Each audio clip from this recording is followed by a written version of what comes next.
provar a gravidade, a lei física que anula qualquer possibilidade da Terra ser plana.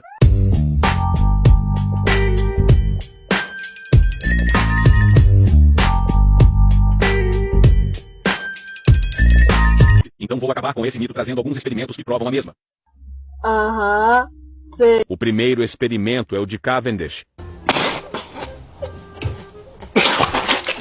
que utiliza uma balança de torção para medir a atração gravitacional entre duas esferas. O pombinho ataca novamente, só que dessa vez ele foi mais elaborado na idiotice, mas vai ser refutado de novo. Ele todos os pombinhos que dizem que o experimento de Cavendish prova a força mágica do feiticeiro ocultista alquimista pagão serão refutados nesse vídeo. Antes de refutarmos o experimento, vamos fazer uma pequena introdução de quem foi Cavendish e em como seu experimento funciona, o que prova e o que não prova. Henry Cavendish foi um físico e químico inglês.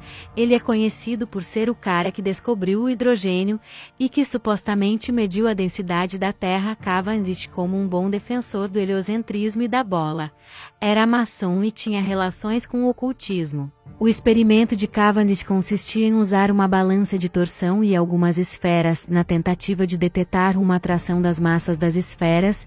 Em outras palavras, ele quis provar a gravidade. Só que o seu experimento não prova que massa gera atração. É um fato de que, quando é realizado seu experimento, existe um movimento das esferas. O erro é atribuir essa movimentação à massa das esferas, por vários motivos que eu irei citar. Tensão nos cabos. A precisão do experimento depende da estabilidade e da rigidez da estrutura utilizada para suspender as massas em balanças de torção. Se os cabos utilizados para suspender as massas não estiveram devidamente tensionados, podem ocorrer movimentos indesejados das massas, causando oscilações ou vibrações que podem interferir nas medições. 2. Temperatura. Variações de temperatura podem afetar a experimentação, exigindo isolamento térmico para minimizar tais influências. A temperatura pode fazer com que os materiais dilatem e se movam. Em física isso é chamado de dilatação térmica.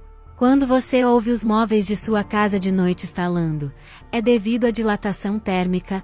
Agora imagina isso numa balança de torção, um experimento totalmente sensível a fatores externos e que demora várias horas. 3. Microsismos. E embora nós seres humanos não temos a capacidade de sentir, mas a todo momento acontecem microsismos em toda a Terra. Eles são tão fracos que nós não sentimos, mas sismógrafos por toda a Terra os detectam constantemente todos os dias. E esses microsismos afetam um aparelho tão sensível como uma balança de torção, causando uma movimentação nas esferas. E a Globolândia em seguida vai dizer que é a gravidade. Parece piada, né? É uma grande piada mesmo. 4. Influência do atrito.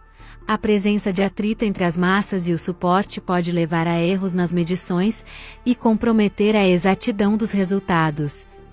E isso a Globolândia simplesmente ignora, finge que não existe, pois é muito fácil, é só atribuir a gravidade se as esferas se moverem e quem apontar objeções é negacionista. 5. Incerteza nas medições. As medições requeridas para o experimento têm uma margem de erro, o que pode resultar em valores mais imprecisos. Diferente do que o pombinho falou de que todas as vezes em que o experimento é realizado, dá sempre a mesma constante gravitacional, que não preciso nem dizer que isso é um argumento em círculo fora, que também é mentira.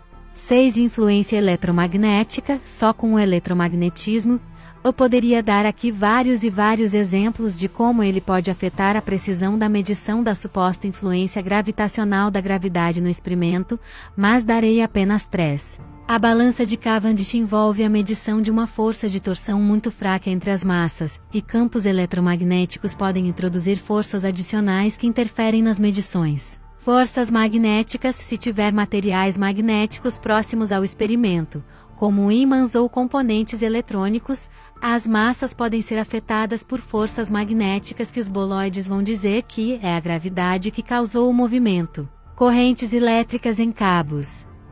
Se houver cabos elétricos passando perto do aparato experimental, as correntes elétricas nesses cabos podem gerar pequenos campos magnéticos que afetam as massas ou outros componentes. Efeito de carga elétrica nas massas. As massas podem adquirir cargas elétricas devido a interações com o ambiente, e essas cargas podem gerar forças eletrostáticas que interferem nas medições de torção.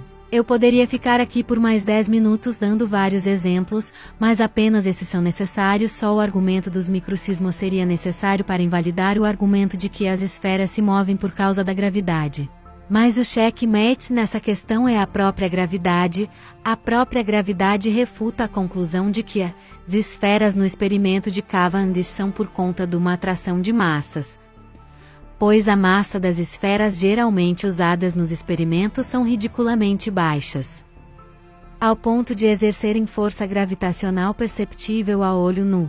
Porque se uma esfera de 1 kg tem massa suficiente para atrair uma esfera de 0,5 kg, seria comum ver seres humanos atraindo grãos de arroz ou grãos de areia, por exemplo.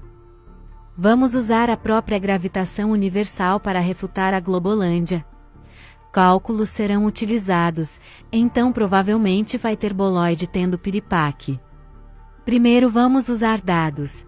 Geralmente nos experimentos de Cavendish são utilizadas esferas de chumbo de 1 kg, atraindo outras esferas com menos que isso.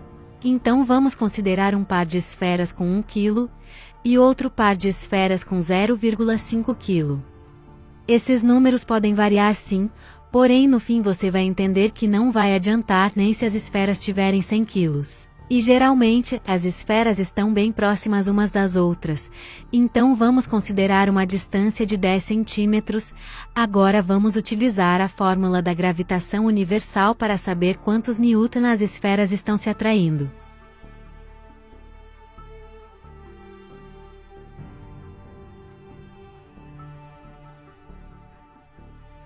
Depois dos cálculos terem sido efetuados, foi concluído que a atração das esferas geralmente usadas no experimento de Cavendish é totalmente desprezível, não serve nem para vencer a resistência do ar, quanto mais para atrair esferas. Poderiam até ter sido usadas esferas de 1 tonelada, o número ainda seria extremamente insignificante, ou seja, nem a própria gravidade defende o tal experimento que aprova. Boa sorte para tentar refutar a gravidade tentando provar a gravidade, é até engraçado.